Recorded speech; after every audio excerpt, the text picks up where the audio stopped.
Good morning. My name is Dr. Tom Rivera, and I'm the Associate Dean, Undergrad Emeritus. Emeritus means that I retired a couple of years ago. And today is November the 15th, 2013. And we're in the Powell Library in the 4th floor. And our guests this morning are Mr. and Mrs. Luis Contreras.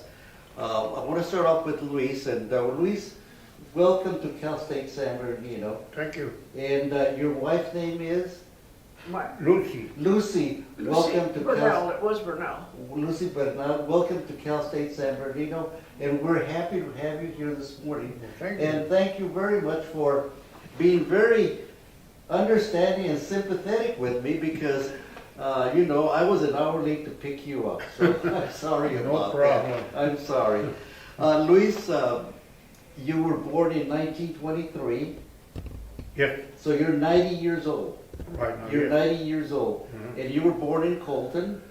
Yes. You were born in Colton, and when you were in high school, you were drafted into the Army, the World War II. Yes. Now tell us about that, Luis. How did it happen that you were in high school and you were working part-time at the air base and you were drafted into the Army? Yes. I was going to night training school at Northern Air Force Base. Excuse me, at that time was what did they call it? San Bernardino Air Depot. Uh-huh. It wasn't Northern, it was San Bernardino Air Depot. And I was being trained for engine mechanic work.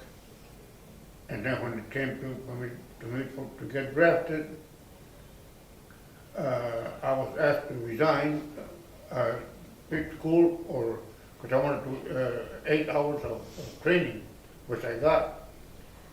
So you know, in a way, it was through the drafting deal that I had to quit school. Okay. So you quit school because you were drafted? Yes, All right. And what year were you have been in school when you got drafted? that was 1943. And you were a junior or a senior in high A school? junior. A junior in high school, and you were drafted into the Army. And where did you get your training? In Denver, Colorado, Buckley Field. In Buckley Field. How long was the training? How many months was the training? About 4 weeks, I think. 4 weeks, and you were trained in basic Army activities. Yes, that's my activity, marching, bivouacking, and marching with 50 pounds on your shoulder for 18-mile hikes and all this good stuff. And you were 19 years old? Yes. And where did they assign you after you did all that training? Where did they assign you? Well, I was, after I finished my basic training, they didn't know where to put me, so they were going to send me to another engine school. And so that was then come through, so they found out I was in the high school band, so they put me into the Air Force marching band, What instrument did you play? saxophone. Ah, so after they found out that you were a mechanic at the San Bernardino District Airport, that they said, we'll put you in as a mechanic, but they couldn't find a place for you. They were going to give me some more training, engine training. Engine training, Yeah. and they said, you are a band member, so we'll put you in the band. Yes. And how long and what did you do within the band? Just march to the parade and all this stuff. Uh-huh. And 2 weeks, then my name came up on the bulletin board to report to the adjutant officer and get new orders to go to gunnery school in Cameron, Arizona. The 8th Air Force was building up its forces. So you were notified that you're going to be transferred Yes. to gunner training, Yeah. and what platoon or what Air Force was that? Well, at that time, I wasn't in the Air Force yet. I was just training for a B-17 gunner. A B-17 gunner. Mhm. And where was the training? Kingman, Arizona. Kingman, Arizona? And how long was the training, Luis? About 4 weeks, about 4 weeks? 4 or 5 weeks. And They would train air-to-air gunnery, air-to-ground, ground-to-ground, all this good stuff. and how many crew members were in your airplane? 10. 10 crew members? 10 crew members. You had the pilot, the co-pilot. On the front, it would be the bombardier, navigator, pilot, co-pilot, top throw gunner, radio operator, right and left waist gunner, me in the bottom, and the tail gunner. You mentioned that your assignment was at the bottom. What does the bottom mean? The bottom was that wall the bottom wall The B-17. on the B-17? Yes. And you were, what was your responsibility? A gunner? To shoot the enemy. Uh-huh. And you know that, being under the plane, that was a small kind of, It's a little tight, but that's it. A little lonely back down there. and then after your training, Luis, you were sent to England? Yes. We were sent to England, and our first stop was Labrador. At that time, I think it was about 30 below zero. Mhm. And then we went to Greenland. That was about 40 below zero. Then we went to Iceland. That was about 40 below zero. My nails were purple and brown and black, and name it. Uh-huh. And boy, I'm telling you, colder than hell, man. Well, from Colton to that Yeah. type of weather, Yeah. it's no comparison or nothing. No comparison at all. And then you were in England, stationed in England? In Baltimore, England, yes, airbase. Oh, which air base? What is the name of the air base? Molesworth. Molesworth? Uh, Okay. And then how many assignments did you get to when your B-17 was bombing Germany? How many assignments did you? But we were told we were going to make 25 missions and then return home to sell war bonds and all that stuff. Uh-huh. If you make 25 missions, the point was this: if you less than 5 missions, then you were living in borrowed time, because there was no way you were going to get through 25 missions at that time. Oh, because the minute that we left the English Channel, here comes the German Air Force. You have to fight all the way to Germany, and then before the bomb run, the run fire up in the air, it always lose 5, 10, 15 planes every time you went up. So there was no way you were going to end up making 25 missions. It was just impossible. Mission Impossible. Mission Impossible. What? So when the planes took off, the B-17s took off, how many took off at the same time? Más o menos, more or less. Well, my group that I was in, we about 50 airplanes. 50 airplanes? On my group, yes, And how many were expected to be shot down? from 10 to 20. Oh, about, In our group, uh-huh. in the Frankfurt mission, we lost 60 airplanes in the first half hour. 60 airplanes the first 60 half hour? airplanes. 60 airplanes. The day that we were shot down, they shot down 20 airplanes. Tell me about the day you were shot down. You said that when you flew from England to Germany, and if you didn't make the first pass, tell me about the first pass, the second pass, and the third pass. You mean on the bomb run? Yes, the bomb run, I'm sorry. The first bomb run, the lead bombardier couldn't see the target, so he didn't release the bombs. Okay, so you got to Germany and you couldn't find the target, so you were. So here's your target, and you come in from over here, and when you hit the initial point here, you come over here, and then you hit the bomb run, which is about 10 to 14 minutes. I mean, you're just a sitting duck. Mhm. And so the first bomb run, the bombardier couldn't see the target, because our bombing missions, you had to see the target. Okay, Precision bombing, that's what we had. and if you didn't hit the target or find the target, what happened? You go back to the IP and go back to the, but you never did that. Every time we went up, the first bomb run, we would drop the bomb. That Okay. particular target, the lead bombardier couldn't see the target, so he didn't release bombs. So we came around to the IP, back to the bomb. The second time, we couldn't release the bomb, so there was a B-24 squadron beneath us. So he couldn't release the bombs either, so the third time. By that time we had one engine on fire, from the ground fires. So the bombardier, the third bomb, he released the bombs. When we released the bombs, then they hit the other engine. So then we peeled off, and so the guy says, the co-pilot says, prepare to bail out, and I pulled my handle on my turret and it wouldn't move off underneath. The only way I can get out of the airplane is go up to the waist, because I'm underneath. So I couldn't come up. So the pilot gave an order to the radio man. Just pilot the radio, crank him up. If you can't crank him up, you bail out, and that's an order. So we were if, 25,000 feet.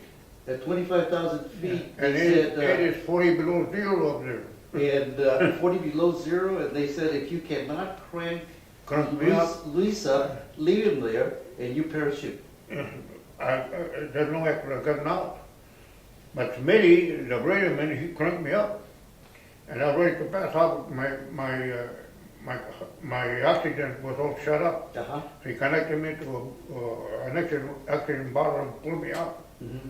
And put my chute on my harness. As soon as he did that, I came out of the pin I was in and I said, bail out. So when I bailed out, before I pulled my ripcord, the airplane blew up, and I didn't know whether the rest of the guys got out or not. I had no idea. So you just got out in time then? In time. The other guys had already gone out on the front, but I didn't know that. So you had no idea what happened to your crew? So I never got in touch with my crew member family because I didn't want to bring up bad feelings, you know. And about 50 years later, I found out they were having a reunion in St. Louis and they got a hold of me. You talk about crying adults, we were all crying like babies. So that was in St. Louis. What year was that, Luis? About 50 years later. Oh, 50 years later? After the war. So 1990 or so? Yeah. Okay. Now, when you bailed out, you landed in the ground. Yeah. And what happened when you landed? This was in Germany. Yeah. What part of Germany, Luis? Dresden. Dresden? Dresden, Germany. Dresden, Germany. Yeah, a bunch of civilians, about 100 of them, they picked me up, threw me to the floor, and put my arms in the back, which is why I can lift my arms up. Put my arms in the back and lift my arm over my head, and everything cracked. That's why I can go with my hands. It messed up my spinal cord. You look at it, my shoulder cracked, my ribs. And I don't know what I was hit with here in the forehead. They put a hole in my forehead, whatever I got hit with, I don't know. But my ankle was way up here, and they broke one wrist. Oh boy. So then they picked me up about the third or fourth time, threw me on the ground, and when they kicked me and cracked my ribs, and they put me in the middle of two haystacks, they were going to shoot me. They already shot Eddie Essinger, my right wing gunner and the tail gunner. They were the civilians, not the military. So when you landed on the ground, the German civilians got you, Yeah, and they beat you up. not just me, everybody they could have put their hand on. Okay. The Air Force was, hey, kill them and that's it. And then afterwards, they put you against a bale of haze, and they're going to shoot They're you. going to shoot me, and then they heard the hollering of the German army. Halt! Halt! And they shot some rounds over their head to drop their rifles. So then they had me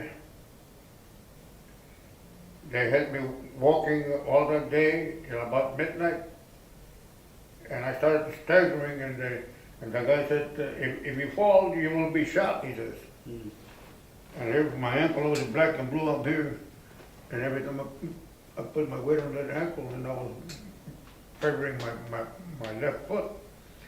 So I walked at about midnight, and they put me in this, like a jail with a cement slab. But they left the gate open, but about 10 dogs, you know, The guy said, if you wanna take off, I said, take off. Okay. Mm. Not against those dogs, eh? No way. So that's it. So they left me there about a week, and then they took me to. Then they had these guys asking me questions, so I answered them in Spanish, and you know, I didn't feel like I wanted to die at 19, you know. Well, you were 19 at the time, okay. Yeah. So they didn't know what to do, so they kept me there about a week, and then they took me out of the jailhouse and put me in a chair and tied my hand behind my back.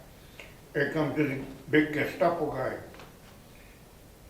and I mean a gorilla, man, and he says, he talks to me in Castilian Spanish. He says, I want you to know that I understand your Spanish, and I want information.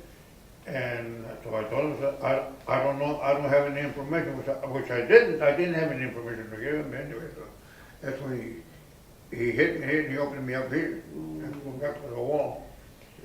And so then they took me out of there and they put me in this behind this wire fence. Plus other flying guys, other Air Force guys. And they took us out of there and they marched us here and there on the ground. You had two guards in front, two in the middle, and two in the back. And just walking on the streets. And they would commandeer railroad cars or whatever. We wound up in Czechoslovakia in a prison camp up there. Then they brought us back to Berlin. And then they put us in an English camp, where nothing but English soldiers that had been there for about 3 or 4 years. So we spent about 3 or 4 days there.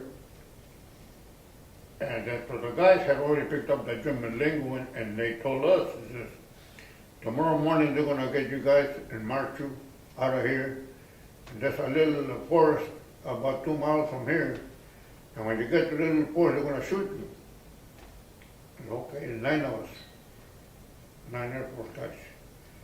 So they got us out of the compound and we were walking about 2 hours. And there's a cross street. We're walking and in about another hour we would have been shot. There comes this tank from the other side of the street. It was General Patton, Third Armored Division. General Patton came to the rescue. General Patton and the guys in the tank, they shot a few rounds over the head to rip up their rifles. And there comes General Patton with the Jeep. And he saw the condition we were in and he picked up the rifle that the guy had dropped it right in the face. You dirty SOBs, boom, boom. And he was, it reminded me of Hopalong Cassidy with two guns, he'd go there, pow, pow. He didn't care nothing, that guy. He grabbed me and another guy put us on top of the tank, took us to the back of the prison camp. And that's the way I got out of that thing. And how long were you a prisoner of war? 1 year. 1 full year? Maybe a couple of months. But I said about a year, yeah.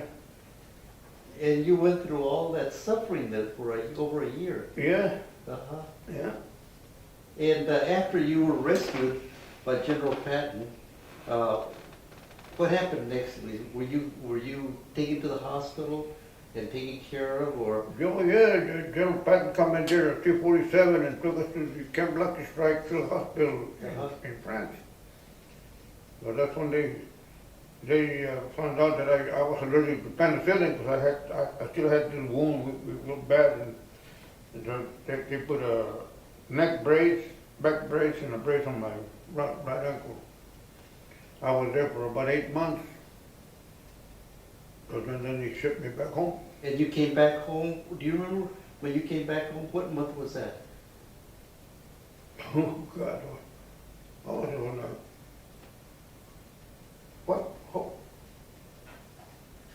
what month did I meet you? Because I met you when I got back from Yeah, but I can't remember what month it was. It was in the summer. Yeah, Summer, what year, Lucy, what year? In 1945. 45, okay, Yeah. 45, you I came had- back home? I had come Yeah. back from Raleigh and moved in with my mother on Valley. Okay, And I knew his sister when he was a prisoner. uh-huh, We used to hang out together. And then he came back and she introduced us and went to a dance and we started dancing and that was, then he went his way and I went mine. Mhm. why, what happened? And then Well- after 40 years, we got together. Oh, Yeah, anyway, so, after 45, yeah, I got back. And, what was I gonna say? When I was, my dress code was still my shoulder holster 45. uh-huh, So me and this other guy, he was a prisoner of war in the Italian deal, Ralph. And we had gone to an air show in the Northern Air Force Base. And we came down to San Bernardino and we went into this bar on 5th and Mount Vernon and San Bernardino.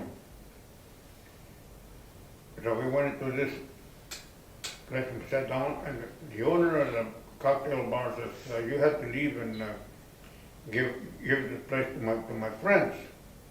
I thought, people from here.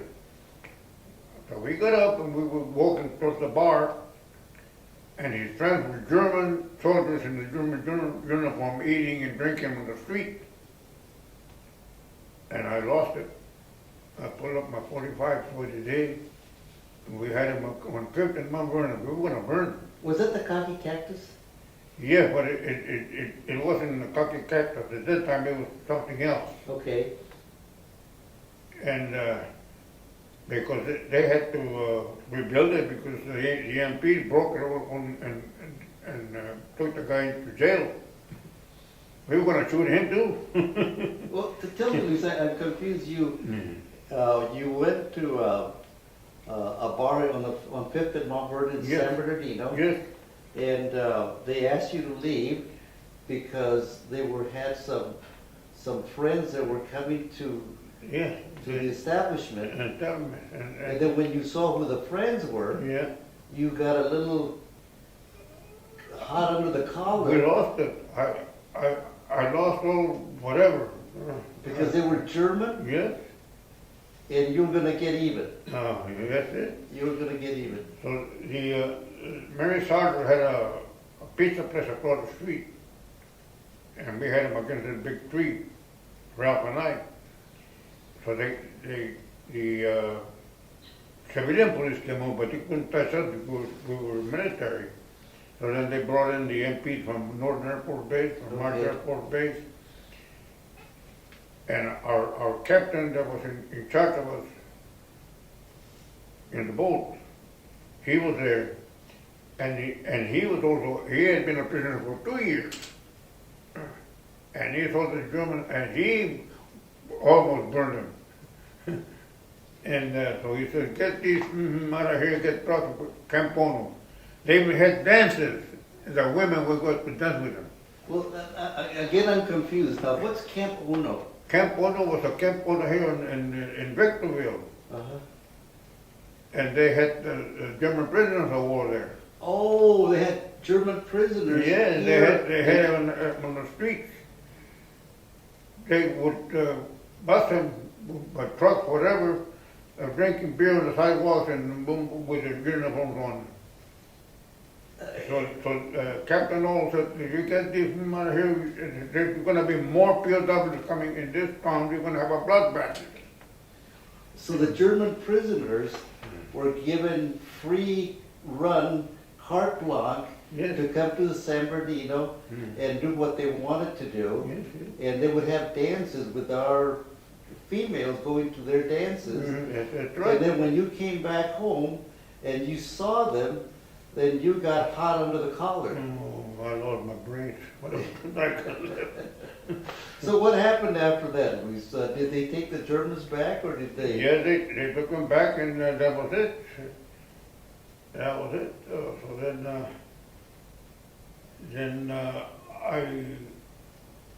I got when I got home, they gave me a 60-day furlough and report back to Camp Bill and up north, North where, up South San Francisco, up Okay. that way, Camp Okay. Bill. And Okay. anyway, at the end of 60 days, and they're gonna put me into, see, Japan hasn't surrendered yet. So they're gonna put me into the 20th Air Force and fly B-29 from that point on. But five days before my furlough was up, Japan surrendered. So they sent me a telegram to report to Pico Boulevard in Santa Monica. They gave me 39 days of hotel life and you name it. All I had to do was push a button, I had everything I wanted. and when were you discharged? 1946. 1946? And you came back to Colton? Well, yes, well, I was raised in and born in Colton. Okay, and when you were raised and born in Colton, where did you live in Colton? On L Street. L Street, tell me L and close to where? Close to the church? It was in the church, about a half a block away from the church. Half a block away from San Salvador? Yes, yeah. Okay, and you said you were born and raised in Colton? Mhm. Did you go to Garfield School? I went to Garfield, I went to Wilson? Wilson, and to Lincoln, and back to Wilson, and then high school. Okay, now, as you know, Luisa, we don't have Garfield anymore. That was on 7th Street in South Colton. Mhm, yes. And then, but we do have Wilson, that's Yes. an elementary school now. Yes. Yeah, and you tell me, how did you, as a 5th grader, how did you end up at Lincoln? What was that program about? I have no idea why, but they took some of the students from Garfield? Wilson to Lincoln, but they didn't like us over there. They were just, we were just discriminated against. We're nothing but Chicano guys in Garfield and Wilson. Yeah, South Colton was mainly a Mexican American, at that time, Mexican American, Yeah. ¿verdad? Uh-huh. And then but there must have been an experiment of taking you 5th graders or 6th graders Yeah. to Lincoln for 1 year and then bringing you back again the next year. Yes. And what did you find out when you went to Lincoln? They didn't like you? Well, heck no. Even the students said, we don't want these Mexicans with us over here, you know. Uh-huh. Okay. So there was a lot of fights between us and them. Uh-huh. Yeah. Now Lincoln is on 8th Street, 8th and Which is another police station. right, which is City Hall Police City Hall. Station now. Right. So anyway, you were there for 1 year, and you found out that Mhm. you were not welcome. Well, we were not wanted. Uh-huh. As you know, Luis, the railroad track, Southern Pacific, That was our deal. that was our border. At night, if us guys would go to North Colton, the police would stay on your side. That's when they had the flag, the train flags. Uh-huh. That was we used to call it the Mason-Dixon line. Ah, so the railroad track, when they stopped traffic, because that used to be the highway from Riverside. Yes. And then when the train would come through Southern Pacific, Uh-huh. then the poles and flags would come down. Mhm. And what did you call it? The Mason-Dixon line, Mason-Dixon line. north versus south, eh? Yeah. Yeah. Well, tell me about that situation. Did you find that to be a problem at the high school? No, not really, but you felt out of place. I felt out of place. And then when I joined the high school band, I was the only Chicano in the band, Uh-huh. and they treated me like hell, you know. And I said, I don't give a damn. I said, I know how to read music just like you read music. Uh-huh. I had an uncle who taught me how to read music since I was 5 years old. Mm-hmm. What kind of treatment did you get? It's cold, like who the hell wants you, you know? Uh-huh. And they told you that to your face, eh? Oh, hell yes. Yeah, and that Then, was, then when they were running for the president of the school, we had one guy, Joe Flores, and you would see these signs all over the walls of the high school, anywhere in the high school. Don't vote for a dirty Mexican. Keep our campus clean. no. Oh yes. And Was that the early 40s? yeah. And what McIntosh did, he got another Chicano guy. He paid him $1,000 to run against Joe to split the vote. You know, divide and conquer. You know. And the guy, because he won $1,000 deal, he ran against his own friend and then split the vote with the Chicano guy. But that was a principle. That was the principle. McIntosh was a principle. McIntosh, he was a FOB. Anyway, I heard him, like I hear you, not just me, in the hallway. He says, I cannot and I will not educate this damn Mexicans better than the white boys. And Correa, our French teacher, he got angry, he quit. Which teacher was this? Mr. Correa, he was a French teacher. Uh-huh. And our Spanish teacher, what the hell was her name? Pesqueda, she quit when they heard this. And this was in the 40s, early 40s? No, yeah. And what did you and your friends do, Luis? Well, what can you do? I mean, hey, we was there. So that's part of the deal. When I started to work for North Air Force Base at night, and I missed school twice, but we had some work that we had to be done over there, and McIntosh got on my case, and all this. I said, well, hey, you know. I said, well, you're going to go into the service now, so you better quit, he says. But I went to night school to keep it going. And I didn't get my diploma about a couple of years ago. Well, just recently you got your diploma. Yeah. Well, congratulations. Better late than never. Oh, hell yes. Yeah. And tell me, you grew up in Colton, and being in the south side of Colton, you know, we had all our stores and churches and schools and restaurants and everything else in Colton. What did you and your friends do for entertainment?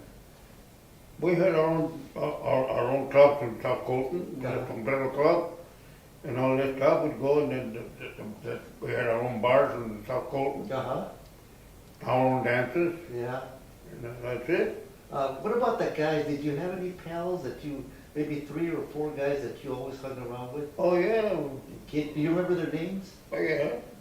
They're all dead now, but the one, Tony Garcia? Tony Garcia, Uh-huh. Gilbert Palomino, the mile runner for Colton, he lost his leg in the war. Tommy Contreras lost his leg in the war. You tell me about Tommy Cabrera. He's an old friend of mine. He used to live on N Street, Yeah. and there between 11th and 12th Street on N Street. Yes, he's Yeah. still alive, but I haven't seen him in years because he doesn't come out anymore. He just turned 90. Uh-huh. Yeah. And what were his injuries, do you know? He lost a leg, Uh-huh.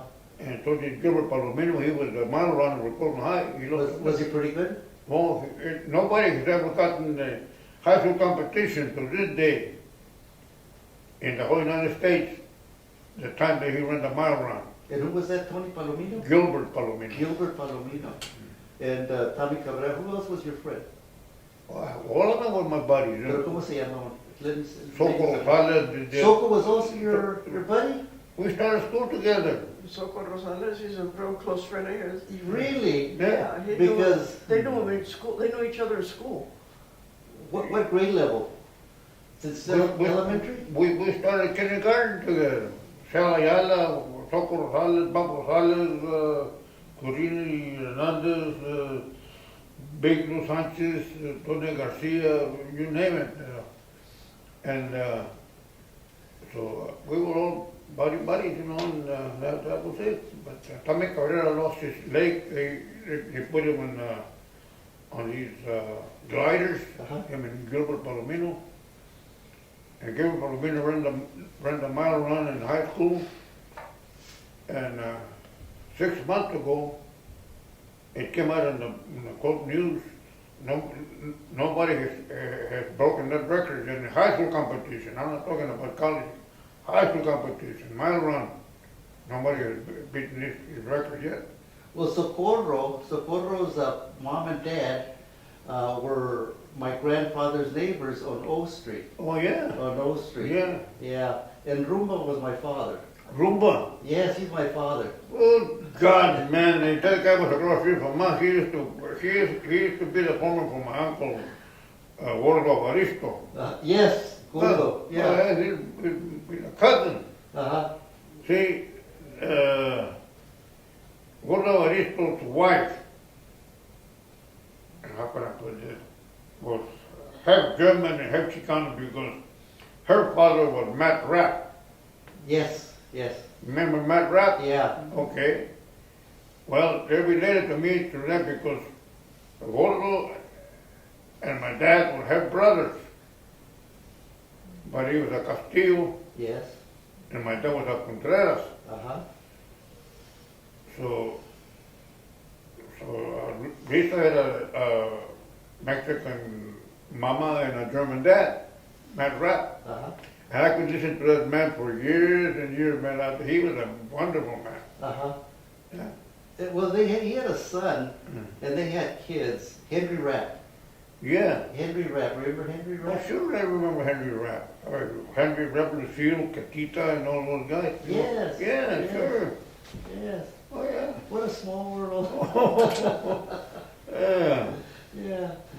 And another thing about your mom and dad, where did they come from? My dad came from San Luis Potosí, Mexico, Uh-huh. and my mom was born in Zacatecas, Mexico. I don't know how old they were when they got over here, but it was during that revolution they had over there in Mexico. That was 1910, 1910, somewhere around there. and then they came here, They came and here. then you were born in 1923. Yeah. How about you, Lucy? How about your parents? I mean, Your parents, uh-huh. Well, my mother was from El Paso, Texas, and my father was from Mexico City. My grandparents were, my grandfather was from Spain, from France, and then my grandmother was from Spain. Uh-huh. They migrated to Mexico, and that's where my father was born. in Oui, Mexico mademoiselle. City. Now, how did you guys meet? How did you meet? When I came from overseas, my sister told me, don't go drinking tonight because I'm going to give you he already talked to you about me and me Yeah. about you. We're going to go to a dance. So don't get drunk.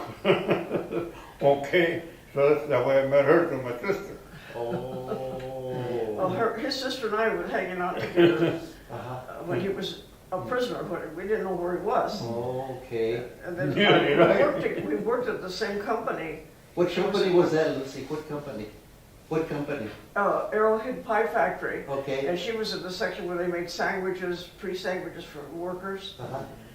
And we used the same lounge. And one morning, we saw her fly out of the shop. And I asked her, where did she go? Well, her brother just got back. Oh. And that's when he got home. And then did you marry right after that? Then we ended up meeting.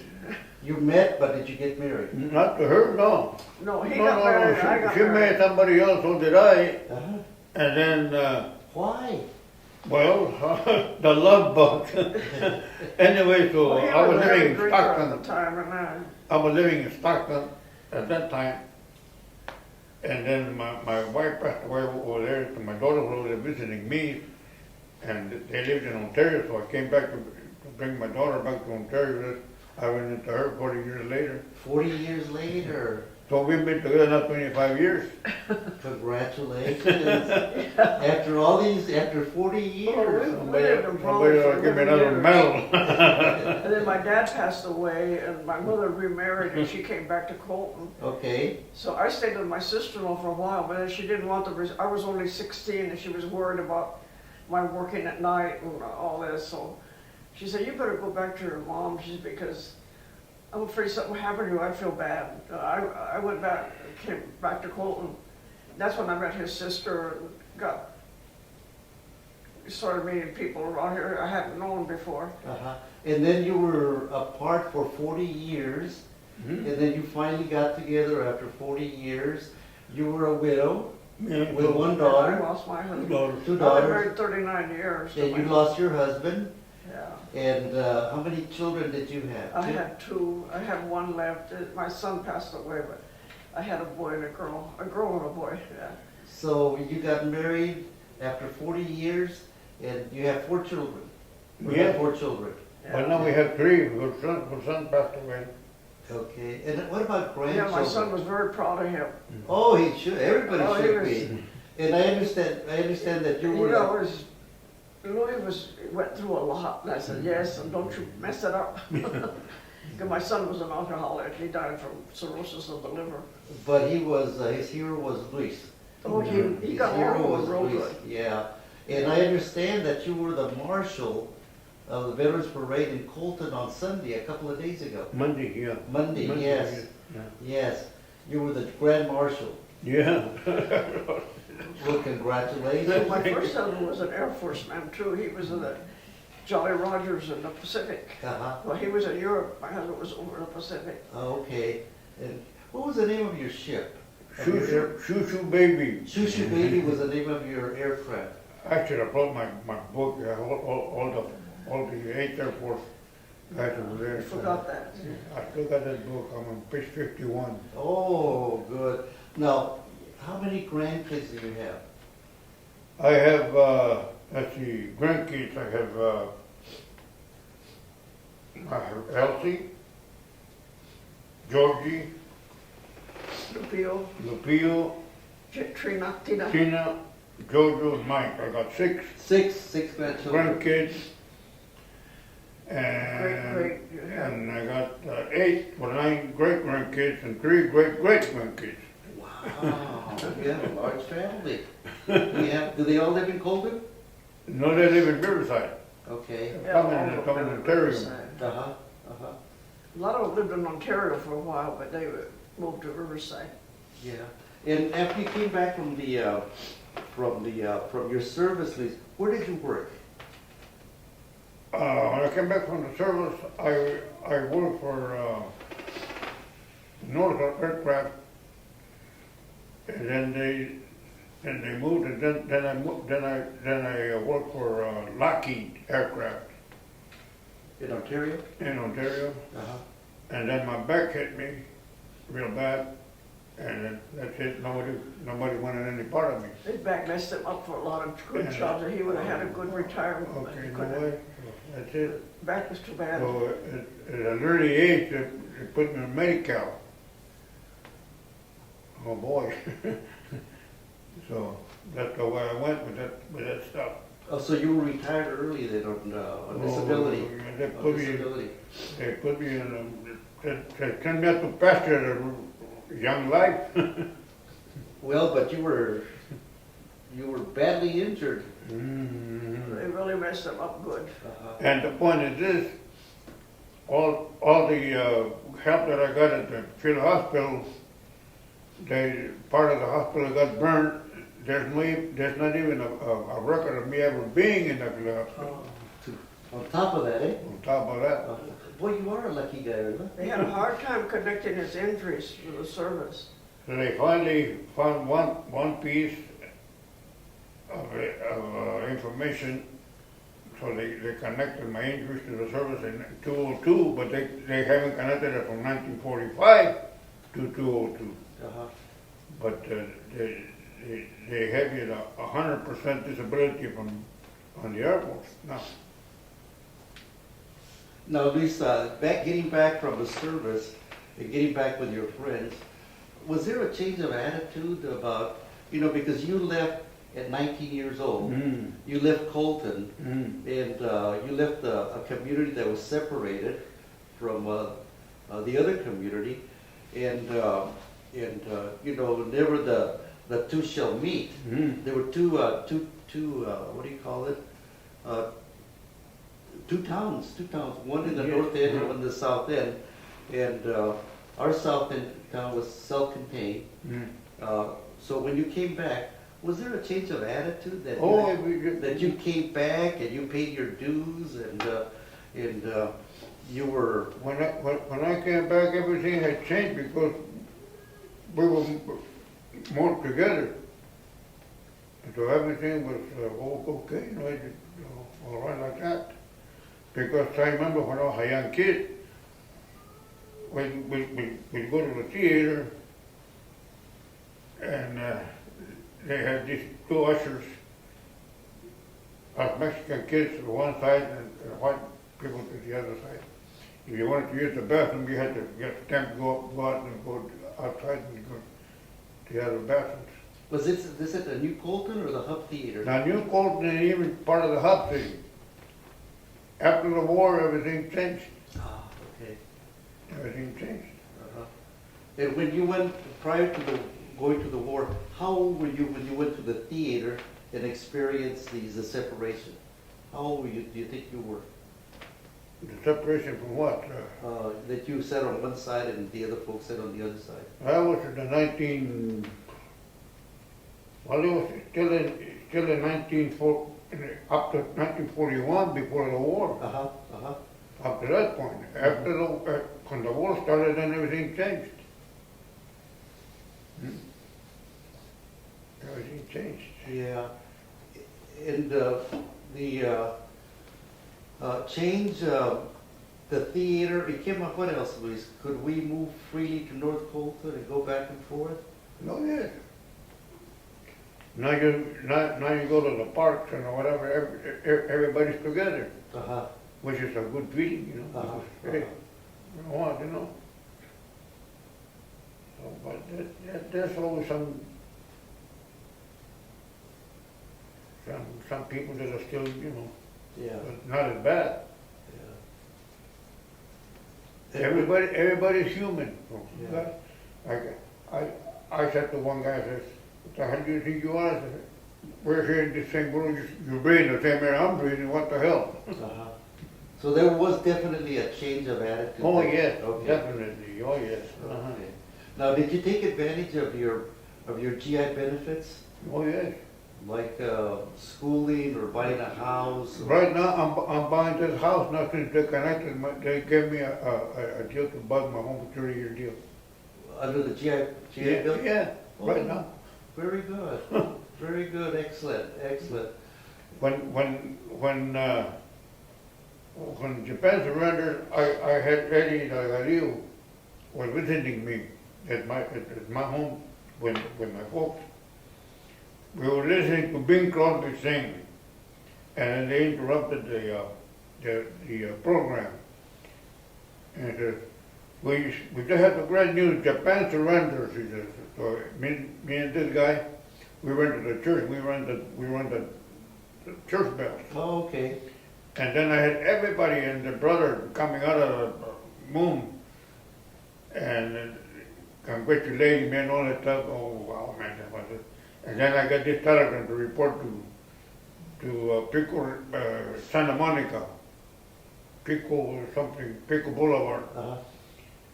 My dad took me, and of course I drove, but we went to Santa Monica, and I ran out of road, and I got into the ocean. And I had this big hotel, the Grand Hotel is what it was called. And I told my dad, I said, there's no more numbers, this is the end of the road. And there was this big building, so there was this military guy there, so I drove the car into the parking lot and I asked the guy, I said, am I in the right place? He said, yeah. He says, he asked me for my name. He said, oh, you're in suite so-and-so. Suite what?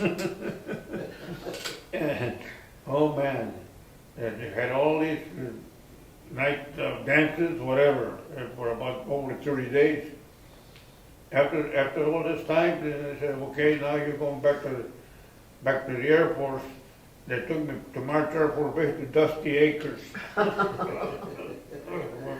And marches in Riverside. Yes. Marches in Riverside. So, Yeah. Well, tell me more about, how about Diego Rosales? Did you know Diego, the boxer? of course, just, I knew everybody. And after supper, between, say, 5 o'clock to 10 o'clock at night, we'd be in the corner. The whole bunch, school guys, Diego, Toco, and Bob, Uh-huh. and everybody. But that's the corners, Oh, what corner was this? 7th and L. 7th and L? Yeah. Everybody would be there? Yeah, There was a hangout? yeah. ¿A qué horas? What time? And Severo and Bernie. Severo, Bernie, Severo, All those guys were all raised right in that area there. and we had one beautiful friend from the Lincoln School, Billy Freeman. He was one hell of wow. my buddy Billy Freeman. He was he was a good friend. And so we were all hanging out together. and Luis, let me change the subject a little bit. What about, did we have any Mexican Americans in the, in city council? Mayor or city council in Colton? At that time, we only had one, Pete Lucky. Lucky. We only had one. Now we have a Chicano mayor. We have the council people at Susan Oliva, Frank Gonzalez, the other guys. But it's gonna be the whole thing, you know, not just one, because then we will go back to the same thing again, you know. Yeah, but back in the old days, we only had maybe one. Okay, okay. Do you remember Johnny Martinez? Jeremias, yeah. Yeah, he was a councilman, you know, Yeah, in 1941. 1940.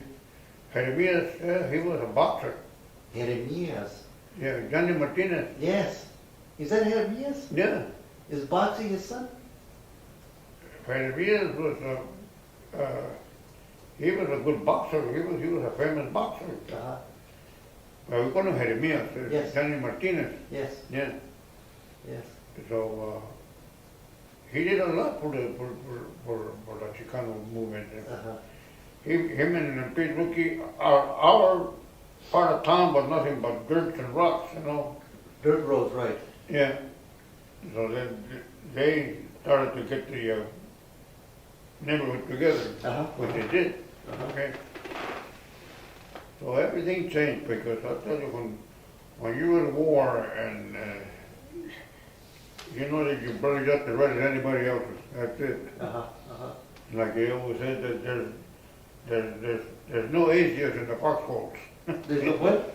There's no atheists in the foxholes. There's no atheists in the foxholes, eh? Yeah. Yeah. Well, listen, we had a wonderful conversation this Okay. morning. And is there anything that I missed that we should talk about? Is there anything that I missed? Well, the way I feel that my buddies that got killed, I always feel them around me. And I guess everybody, any combat men that had buddies, you know, you know their buddies, Uh-huh. you're never lose that. It Okay. stays with you. It stays with you. And growing up in Colton, how was that, Louis? Okay, fine. Fine, but I found it most gratifying after the war because then you could be considered not a dodo anymore. Okay, so you were given the respect Yeah. that you merited. Yeah. Yeah. Lucio, did I miss anything? Oh, Oh, one more thing. yes, Two more things. one more thing. On my 15th mission, we lost 2 engines. And you're struggling, and the other planes are not going to stay behind you because, you know, that's it, you're on your own. So the pilot says, we're on our own, he says, and from about here to the mountain, you'd see the ME-109 coming this way, ready to come at you. I mean, 20 airplanes against one airplane. You're a goner, you know? And this thing here, it says, keep your eyes open because we're on our own. And all of a sudden, here come these red tails, P-51s. Reducing on them right up into the guys and just shot them out of the air. And we didn't know who the hell they were. And my 15th mission. And the pilot said, wow, look at these guys, they're furious fighters, man. And they shot down about 30 airplanes. That was a dogfight out there. I saw two P-51s going down. But man, they got rid of about 40 or 50 planes up there. Just in about 20 to 30 minutes up there in the air war. We got to the base, went with 2 engines, and the pilot said, let's go up to the front up here and see what the heck these guys were that saved our buns, you know. And so we went out there and said, who were these guys? The red tail of P-51, which is the Tuskegee Airmen. What? The Tuskegee Airmen. The black fighters? Oh, the black fighters, the Tuskegee Airmen. Tuskegee Airmen. Yeah, hell yes.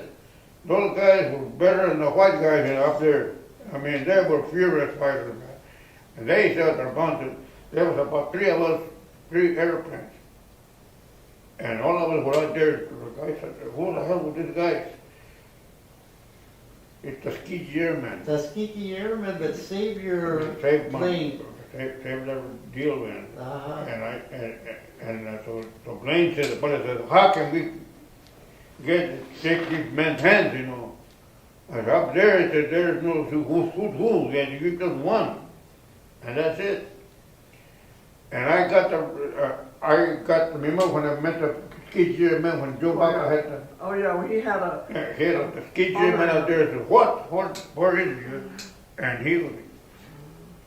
So Congressman Joe Baca had the Tuskegee Airmen where? Oh, at the oil show. At the oil Elks. show. Was it the Elks? He had a Tuskegee Airmen out there. I told her, hey, I'm going over there right now. I walked over there, the guy said, hey, man, Jesus. I said, well, who the hell are you? I said, I'm a B-17 man. I said, and one of you guys, or all of you guys out there, if it had been for you guys, I wouldn't be here. I mean, they were furious fighters, man, beautiful fighters. Oh, wow, man. And I had that tape, Red Tails. I still have it. I recorded it. Anybody wants to see good fighters up there, I got it. The Tuskegee Airmen. Very good, very good. That was really a nice, very nice thing of Joe Baca to do. He Oh, wow, man. It was a real big, it was turned out a real nice occasion, Those guys were, man, they were fighters. Oh. There were quite a few too, wasn't there? Well, there's a lot of them. There's a lot of Tuskegee Airmen. Man, they lost some good fighters because you know, when you're up there in a combat zone, somebody's gonna get hit, you know. Wow. Beautiful, oh, beautiful. What a wonderful story and experience. Yeah, for me it was just, Jesus, man, those guys, ooh. And again, Luis, you did 21 missions. 21 missions. 21 missions over Germany. Over Germany. And you were supposed to do 25 and they would bring you back to the States. That to sell war bonds or whatever. To sell war bonds and represent the army. And the guy, one of the guys that I recorded to the B-17 people, you know, that the announcer was saying, well, we were supposed to make 25 missions, but it was impossible. The odds, he says, any flyer that flew 5 missions is living on borrowed time. Well, congratulations. And Lucille, did I miss anything? Did I miss anything? What? Did I miss anything? Did he miss anything from you now? No, he pretty well covered it. Okay. Yeah. Well, thank you very much, both of you, for being with us this morning. Mhm. And we will have this recording, we'll make it available to you, eh? Okay. We'll make it available. We're working on our project that's called the Oral History of Mexican Americans in South Colton. And we just started the project last week. So Yeah. we're just in the process of getting started. But again, thank you so much. Oh, you're And I do welcome. apologize for Oh, being no. late this Oh, morning. that's No, okay. no need for apologies. So thank you very much. Oh,